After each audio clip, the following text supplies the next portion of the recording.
At dahil nga Valentine's Day ngayong araw, naisip kong sorpresahin ng kapatid ko at bigyan siya ng crochet na bulaklak.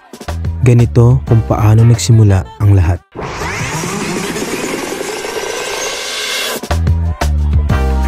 Ilang linggo bago mag Valentine's Day, naisip kong i-chat yung friend namin na may small business ng mga crochet na flowers at iba't ibang mga accessories. Naisip ko na ito na ang re-regalo ko sa kapatid ko ngayong Valentine's Day bilang pagsuporta na rin sa mga small businesses na katulad ng sa friend namin. By the way, hindi ito sponsored ha. Sadyang gusto ko lang tumulong sa mga small businesses. Tignan nyo naman kung gaano kaganda yung mga gawa niya.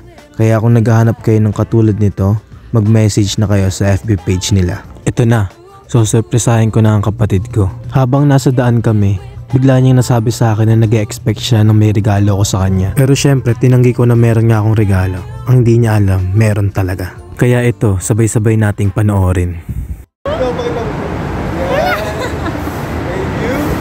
Sabi ko pa kanina, nag-expect ako na may ma-receive sa kanya.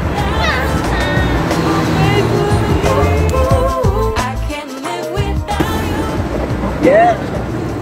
Success, guys! Successful! Happy Valentine's sa lahat ng mga may birthday! Let's go! Uwi na tayo! Happy Valentine's sa lahat ng mga dyan! At mamahalan sa lahat ng mga may puso! Happy Valentine's! Let's go! Woo!